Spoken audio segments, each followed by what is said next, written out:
It's funny how when I was a kid, if I ate candy bars, like Kit Kats and Hershey's and stuff like that, how I loved it. And now as an adult, if I have one of those once in a while, I'm like, this chocolate is crap quality chocolate. Crap. It is crap. And I was really disappointed that a lion didn't roar when I opened the package. Yeah.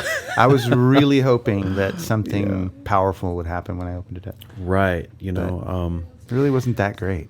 Yeah, I know. No, it's funny how, candies from childhood, I'm always disappointed when I have them as an adult. Except for Swedish fish. Those are Swedish fish. Pretty good. Yeah. What's that one? Whatchamacallit? Whatchamacallit. That's it. Right. Actually, speaking of ancient candies, Velvet Crumble is one that I used to love. Oh, Velvet It was like Crumble. Kind of like honeycomb wrapped in chocolate. Yeah, I don't think I ever had that one. And it just, those are evil good. I can't eat those anymore, but but they were delicious. That and toffee tay. Toffee tay, yeah. I lost a couple of caps to Bit O' Honey. Oh, Bit O' Honey, fantastic. Bit O' Honey pulled a couple caps right off my teeth. Candy there. Yeah, really good candy. Yeah. I remember my dad kept talking about getting me a Chico stick. Yeah. And I had not had a Chico stick yet. Mm-hmm. I remember thinking a Chico stick, and then he finally brought me one. I'm like, oh, that thing? I had seen that in the candy aisle so many times. I never wanted one. It's basically a smaller version of what would happen if you ate off all the chocolate on your Butterfinger. Of a Butterfinger, yes. Exactly. That's it, exactly. There's a Chico stick left. And then when I finally ate a Chico stick, I'm like, oh man, I never would have bought this on my own, but now I know about Chico sticks, and I loved them. I used to get them and stuff. It's funny. But then there's those cute little Mexican candies that are like little round discs.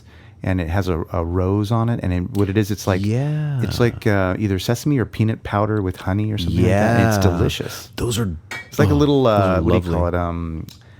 It's like halva. Yeah, Mexican it is kind of like halva. Mexican halva. That's what we'll call it now. Yeah, there it Mexican halva, whatever that is. Give me some of that Mexican halva. Totally. Yeah. Man. I didn't discover tamarind candy until I was fully an adult. Oh yeah, and that is just too bad. I missed out on a lot of good tamarind as a kid because I had Mexican no idea. Tamarind candy that has it's dipped in chili and lime and salt. Yeah, fantastic, and also the mango dipped in chili and lime and salt. Yes, yeah. Mouth-wateringly evil and good. As a kid growing up, I saw the Mexican candies, but I didn't know how to buy them. I didn't know. Can I even buy that? What do you do with that? Do you just eat it? Or, I didn't know, And as an adult, I'm like, oh man, I missed out on all those. But here's the thing that a lot of people don't know about is, people here in Southern California, when you talk about tamarind candy, they think of tamarindo, the Mexican, types, styles of using tamarind. But the Indian style tamarind, like from India, those candies are off the charts delicious, and they're spicy. They're spicy candies that will burn your tongue, and they are glorious. Well, you know what though, the at least the one I'm thinking of, the Mexican tamarind candies that you get at let's say La Carreta or something like that, those are spicy too. They've got chili powder on them. Yeah, that's true. Yeah, some of them do have some spice to them. They almost sound they almost like they shared the secret formula with each other or something. Yeah, the Indians just always take the spice just to the nth degree. Oh yeah, it's always really, really spicy. Yeah, Yeah. Oh, Indian food can be much hotter than Mexican food sometimes. No doubt about it. Yeah. Now, Sri Lankan food is the spiciest food I have ever experienced. Wow. Yeah, and hotter than Thai and everything. Huh? And I've eaten. Well, I've never eaten Thai food in Thailand because I've never been to Thailand. You have, but I've eaten Indian food in India. Not at a restaurant, like real Indian food that people make there, actual Indian people, right? And it's really hot, but the Sri Lankan food is hotter, definitely hotter. I can't understand how, with spices that are that many stovals, Stovel is the word, right? I'm thinking of for Scoville. Scoville, yeah. That many little chili peppers you see on the that any kind of bacteria could possibly live in an environment like that. I can't believe anyone would ever get deli belly or any kind of those stomach sicknesses, because with chilies like that, I mean, what living thing could survive that much Scoville? Well, you know what's funny about that? I've thought about this very question that you're talking about.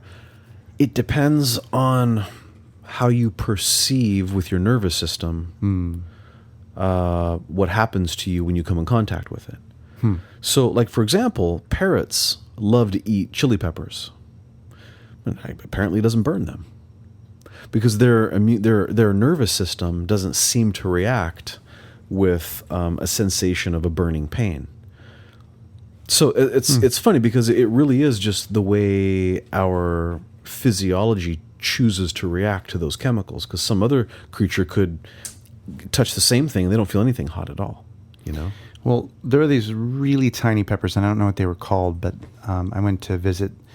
I don't remember if it might have been back in the day when I was doing selling door-to-door ADT security systems. Oh. My God, that was a pain in the ass. Gosh. But anyway, and I went into the backyard, and I was trying to communicate with the owner of the place, and there was this little boy. I think he was probably two and a half, maybe. Okay. And he just had his little diaper around. He's cute as heck, and running around his belly and everything, you know.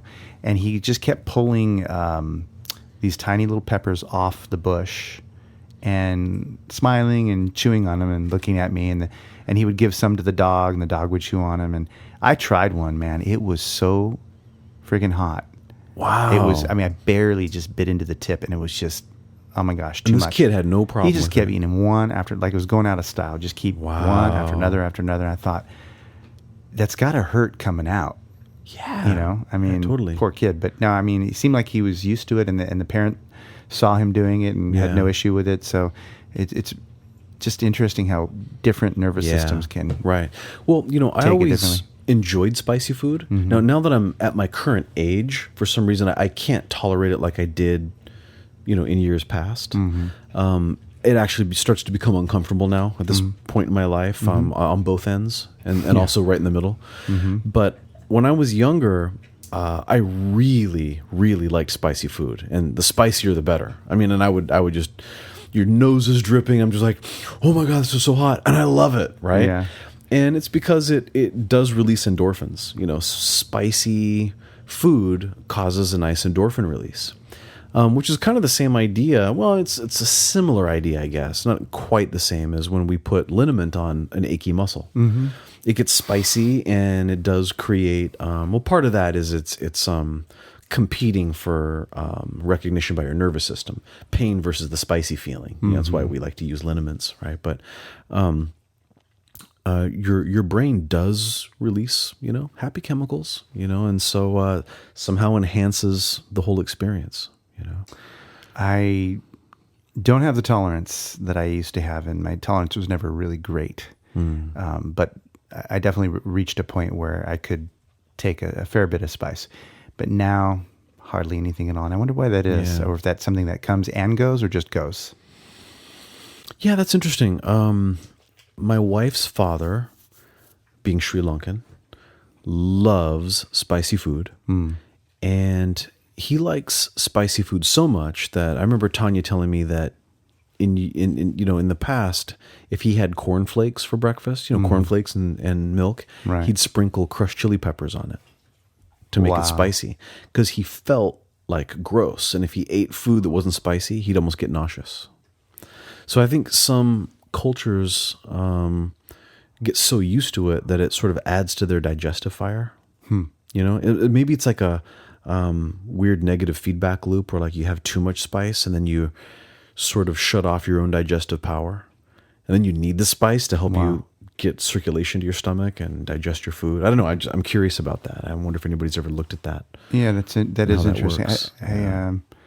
I know that there are things I can handle with my mouth that I can't handle as it goes through me. And even mild things like shishito peppers, which I love. You know, a lot of restaurants will serve that as an appetizer. Yeah. You know, fried shishito peppers.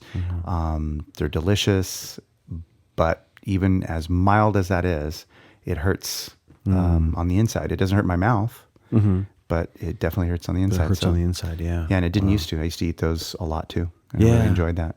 It's funny how that goes over time. How it just changes. You know, I still wish I could eat spicy food the way I used to, because I still want to enjoy that, but I just no longer find it enjoyable.